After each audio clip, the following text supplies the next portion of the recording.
সূর্যোদয়ের দেশ জাপানের ফুটবল আকাশে আজ নতুন সূর্যের উদয় হতে চলেছিল। ম্যাচের 29 মিনিটেই যখন গোল পেয়ে যায় দলটি, ব্রাজিল দর্শকদের মধ্যে নেমে আসে পিনপতন নীরবতা।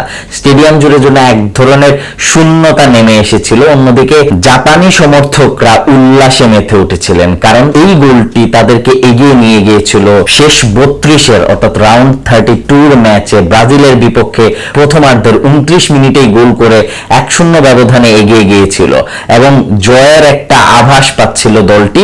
কিন্তু শেষ পর্যন্ত সেই জয় তারা ছিনিয়ে আনতে পারেনি। ব্রাজিল যেন তাদের কাছ থেকে জয়টা কেড়ে নিয়েছে। 2-1 গোলের ব্যবধানে ম্যাচটি শেষ মুহূর্তে জয় তুলে নিয়ে তারা পৌঁছে গেছে শেষ 16-তে। কোস্টার্জিত জয়ে হাড্ডাহাড্ডি লড়াইয়ের পর এক জয় পেয়েছে, যেটা স্বস্তির নিঃশ্বাস বলা যায়, শ্বাসরুদ্ধকর একটা জয়। সেই জয়ের মাধ্যমে তারা পৌঁছে গেছে শেষ 16-তে। কিন্তু জাপান লড়াই করে গেছে এবং এই লড়াইয়ের মাধ্যমে একটা বলে রাখা ভালো যে জাপান এবং ব্রাজিল সবশেষ কিন্তু মুখোমুখি হয়েছিল 2025 সালের অক্টোবরে প্রীতি ম্যাচে। জাপান ঘরের মাঠে সেই ম্যাচে একই রকম ভাবে হাড্ডাহাড্ডি লড়াইয়ের পর ম্যাচটি জয় করে নিয়েছিল 3-2 গোলের ব্যবধানে। আজও সেই একই ব্যবধানে, এবার অবশ্য জয়ের পাল্লাটা চলে গেছে ব্রাজিলের দিকে। সেই ব্রাজিল 2-1 গোলের জয় তুলে নিয়ে তারা পৌঁছে গেছে শেষ 16-তে। কিন্তু জাপানের খেলা দর্শকদের মুগ্ধ করেছে, বিশ্ববাসীকে তাক লাগিয়ে দিয়েছে। অনেকের কাছে বিস্ময় যে জাপানের এমন ফুটবল উত্থানের রহস্যটা কি। আসলে রহস্য বলে কিছু নেই, এটা একটা সুগঠিত বা সুপরিকল্পনার বা দীর্ঘমেয়াদী পরিকল্পনার একটি ফসল। যে পরিকল্পনাটা তারা বাস্তবায়ন করেছিল গত 30 বছর ধরে। বলে রাখা ভালো যে 1990-এর দশকে তারা জাপান একটি উদ্যোগ নেয় যার নাম ছিল ভিশন 100। যে উদ্যোগের মাঝে পরিকল্পনার মধ্যে তারা উল্লেখ করেছিল যে আগামী 100 বছরের মধ্যে তারা ফুটবল বিশ্বকাপে অংশ নেবে এবং শুধু অংশ নিয়েই তারা ক্ষান্ত থাকবে না। সেই 100 বছরে এমন একটি পরিকল্পনার মাধ্যমে জাপান তাদের ফুটবল দল গঠন করতে চায়, যে দলটি আসলে বিশ্বকাপের শিরোপা এনে দিতে পারে তাদের দেশকে। সেই লক্ষ্য নিয়ে তারা পরিকল্পনা এগিয়ে নিতে শুরু করে এবং তার মাত্র 8 বছরের মাথায় 1998 সালে প্রথমবার বিশ্বকাপ খেলতে নামে। তার পরের বছরই যে আসরটি 2002 সালের যে আসর, সে বছর কোরিয়ার সঙ্গে যৌথভাবে বিশ্বকাপ আয়োজন করেছিল জাপান। সে বছর সেই ব্রাজিল, আজ যে দলটির কাছে তারা হেরেছে, সেই ব্রাজিল চ্যাম্পিয়ন হয়েছিল জার্মানিকে হারিয়ে এবং সর্বশেষ ব্রাজিলের 5ম বিশ্বকাপ জয় হয়েছিল এই জাপানের মাটিতেই। তো জাপান তখনও বিশ্ব ফুটবলের পরিচিত কোনো মুখ হয়ে ওঠেনি। সূর্যোদয়ের দেশ বলে তাদেরকে বিশ্ববাসী চেনে। টেকনোলজির দিক দিয়েও তখন জাপানের বেশ উত্থান হচ্ছিল। হিরোশিমা নাগাসাকির কারণে তো আরো আগে থেকেই বিখ্যাত হয়েছিল জাপান, কিন্তু ফুটবল বিশ্বে তারা নতুন করে তখনও সেভাবে নিজেদের পরিচয় ফুটিয়ে তুলতে পারেনি। তো তাদের ভিশন 100 যে পরিকল্পনাটা, সেই পরিকল্পনার মাধ্যমে তারা এমন একটা সংস্কৃতি গড়ে তুলেছিল, যে সংস্কৃতিটা আসলে অংশ নিয়েছিল আসলে সরকার, স্কুল, ক্লাব এবং সে দেশটির ফুটবল ফেডারেশন তো অবশ্যই আছে। তো তাদের সেই পরিকল্পনার অংশ হিসেবে তারা আসলে কয়েকটি দিকে নজর দেয়। শক্তিশালী একটা হচ্ছে 100 বছরের পরিকল্পনা তো আছেই, সেটার সঙ্গে তারা সেই পরিকল্পনার সঙ্গে যুক্ত ছিল জাপান লিগ, যেটা অনেক শক্তিশালী হিসেবে গঠন করেছিল।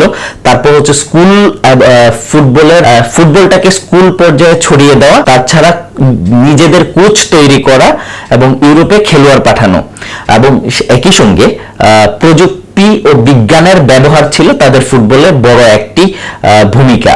আর সংস্কৃতি ও এই পরিকল্পনার অংশ হিসেবে এসব কিছু প্রয়োগের মাধ্যমে সংস্কৃতি ও মানসিকতা তো একটা পরিবর্তন এনেছিল। প্রথমে বলি, যেটা সরকার, স্কুল এবং তাদের সঙ্গে যেটা অংশ নিয়েছিল আসলে কর্পোরেট প্রতিষ্ঠানগুলো অংশ নিয়েছিল। তো জাপানের যে লিগ যেটা হয়, যেখানে সব শেষ খেলে এসেছেন স্পেনের বিশ্বকাপ জয়ী ফুটবলার এবং ফাইনালে নেদারল্যান্ডসের বিপক্ষে যে একমাত্র গোলটি দিয়ে স্পেন বিশ্বকাপ জয় করেছিল, সেই ফাইনালের যে গোলদাতা স্পেনের হয়ে ইনিয়েস্তা, সেই ইনিয়েস্তা কিছুদিন আগেও ভিসেল কোবে নামে একটি ক্লাবের হয়ে খেলেছিলেন, জাপানের ক্লাবে। অর্থাৎ জাপানে, যদিও তখন তিনি ইউরোপের ফুটবলে অস্তমিত এক সূর্য, কিন্তু তিনি তো তারকা ফুটবলার, সেই তারকা ফুটবলারকে জাপান তাদের নিজেদের দেশের লিগে এনে খেলিয়েছে, সেটা অনেক বড় একটা। যেমন এখন লিওনেল মেসি যুক্তরাষ্ট্রের মেজর লিগ সকারে খেলেন, সেখানে গিয়ে তিনি আলো ছড়াচ্ছেন এবং তার যাওয়ার পরে সে যুক্তরাষ্ট্রের ফুটবল সংস্কৃতিটাই যেমন বদলে গেছে। সৌদি আরবে এসে ক্রিস্টিয়ানো রোনালদো যেভাবে সৌদি আরবের ফুটবল লিগের সংস্কৃতিটাই বদলে দিয়েছেন, ঠিক একইভাবে ভিসেল কোবে থেকে জাপান ফুটবল লিগের একদম সংস্কৃতিটাই এবং সেখানকার ব্র্যান্ড ভ্যালুটাই অন্য এক মাত্রায় পৌঁছে দিয়েছিলেন ইনিয়েস্তা। পেশাদার লিগটা যখন তারা চালু করে তখন অটোমেটিকলি নিজেদের ক্লাব গঠিত হয়, সেই ক্লাবগুলো ক্লাবের লিগের ক্লাবগুলো নিজেদের নিজস্ব মাঠ, নিজস্ব একাডেমি তৈরি করে, স্থানীয় প্রতিভা অন্বেষণ শুরু করে, সেখান থেকে প্রতিভা বেরিয়ে আসতে শুরু করে। তারপর যেটা হচ্ছে স্কুল ফুটবল টুর্নামেন্ট। জাপান একটা বড় দেশ, অনেকগুলো প্রদেশ আছে, সেই প্রদেশগুলোতে আমাদের যেমন জেলা আছে, তাদেরও সেরকম অনেক ছোট ছোট মফস্বল যে শহরগুলো আছে, ছোট ছোট শহরের অনেকগুলো স্কুল, তো হাজার হাজার স্কুল সেই সব টুর্নামেন্টে অংশ নেয় এবং একটা পর্যায়ে গিয়ে সেই টুর্নামেন্টের নকআউট পর্বে যখন পৌঁছয় তখন আসলে সেই খেলাগুলো টিভিতেও সম্প্রচার করা হয়ে থাকে। ফলে প্রতিভা যে খুঁজে আনার যে মাধ্যমটা, সেই মাধ্যমটা আসলে স্কুল পর্যায় থেকে শুরু করে দেয়। ক্লাব পর্যায়ে তো আছেই, সেটার আসলে ভিত্তিটা আসলে শুরু হয় সেই স্কুল পর্যায় থেকে। স্কুল পর্যায়ের সেরা প্রতিভাগুলোই আসলে বিভিন্ন ক্লাবের একাডেমিতে শেষ পর্যন্ত যাওয়ার সুযোগ পেয়ে থাকেন। তারপরে যেটা হচ্ছে যে এটা তো গেল খেলোয়াড় তৈরির একটা মাধ্যম, খেলোয়াড় প্রতিভা খোঁজার একটা মাধ্যম। জাপান আসলে যখন সেই পরিকল্পনাটা করে ভিশন 100, সেই ভিশন 100 পরিকল্পনার মধ্যে একটা ছিল কোচ তৈরি করা, নিজেদের কোচ। জাপান এটা বুঝতে পেরেছিল শুধু প্রতিভাধর খেলোয়াড় তৈরি করলেই হবে না, একই সঙ্গে লাগবে মানসম্পন্ন কোচ। সেই মানসম্পন্ন কোচ তৈরিতে তারা হাজার হাজার লাইসেন্সধারী কোচ তৈরি করেছে। ভালো কোচ ছাড়া যে খেলোয়াড় তৈরিও সম্ভব নয়, সেটা তারা বুঝতে পেরেছিল বলেই নিজেদের বিনিয়োগে তারা কোচ তৈরি করে নিয়েছে।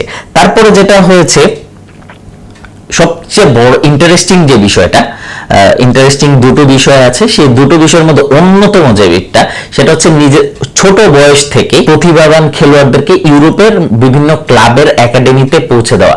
বলে রাখা ভালো, এবারের বিশ্বকাপে জাপানের 26 জনের স্কোয়াডের 23 জনই ইউরোপের কোনো ক্লাবে খেলে থাকেন, যার মধ্যে জার্মানির বুন্দেসলিগা এবং বুন্দেসলিগা 2 তে খেলে থাকেন 8 জন সবচেয়ে বেশি, এবং ইংলিশ প্রিমিয়ার লিগ এবং ইংলিশ চ্যাম্পিয়নশিপে খেলে থাকেন আরো 5 জন। এছাড়া নেদারল্যান্ডস, ফ্রান্স, ইতালি সহ বিভিন্ন দেশে, বেলজিয়ামেও আরো ফুটবলাররা খেলে থাকেন। সব মিলিয়ে 23 জন, শুধুমাত্র 3 জন জাপানের স্থানীয় ফুটবলার, যার মধ্যে 2 জন গোলকিপার এবং 1 জন ডিফেন্ডার। তাছাড়া বাকি 23 জনই আসলে ইউরোপের কোনো না কোনো ক্লাবে খেলে থাকেন। ইউরোপের ক্লাবগুলোতে খেলার মাধ্যমে আসলে তাদের মধ্যে প্রতিযোগিতাটা, খেলার মানসিকতার ধরনটাই তো অন্যরকম। ইউরোপিয়ান, বিশেষ করে ইংলিশ এবং জার্মান ফুটবল লিগে, বুন্দেসলিগা যেটাকে বলা হয়, পথে বড় একটা ভূমিকা রেখেছে এই প্লেয়াররাও।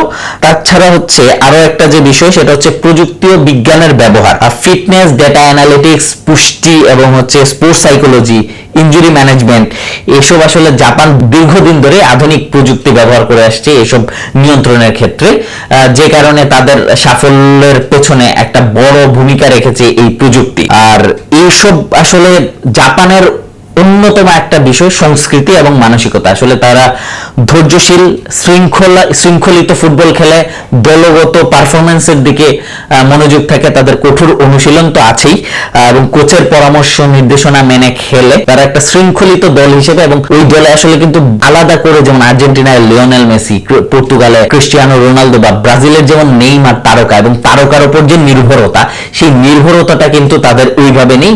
দলগতভাবে খেলে, 11 জন খেলে, 11 জনই তাদের তারকা, এরকম একটা মানসিকতা নিয়ে তারা খেলতে নেমে, যেটা তাদের সাফল্যের পথে একটা বড় ভূমিকা রেখেছে। তো আজকের এই দিনে আসলে জাপানকে এত প্রশংসায় ভাসানোটা অনেক ক্ষেত্রেই আসলে আকস্মিক মনে হতে পারে, কিন্তু ব্রাজিলের মতো একটা অভিজ্ঞ দল, যারা 5 বার বিশ্বকাপ জিতেছে, যারা প্রতি বছর বিশ্বকাপে আসে হ্যাগজা মিশন অর্থাৎ 6ষ্ঠ বিশ্বকাপ জয়ের স্বপ্ন নিয়ে, সেই দলটি একটা মিথ আছে। 1970 সালে যখন জুলেরিমের পর প্রথম বিশ্বকাপ বিশ্বকাপে ব্রাজিল জয়লাভ করে তার 24 বছর কেটে গিয়েছিল। 24 বছর পর 1994 সালে আসলে মার্কিন যুক্তরাষ্ট্রে বিশ্বকাপ আয়োজন করা হয়েছিল, সেবার ইতালিকে হারিয়ে ব্রাজিল চ্যাম্পিয়ন হয়েছিল। তারপর যখন 2002 সালে এশিয়া থেকে বিশ্বকাপ জিতে গেল, তারপর আবারও 24 বছর কেটে গেছে, কিন্তু ব্রাজিল আর বিশ্বকাপ জিততে পারেনি। আর ঠিক এই 24 বছর পর আবারও মার্কিন যুক্তরাষ্ট্র বিশ্বকাপ আয়োজন করেছে, এবার অবশ্য যৌথভাবে, এবারও সেটা হচ্ছে মেক্সিকো এবং কানাডার সঙ্গে।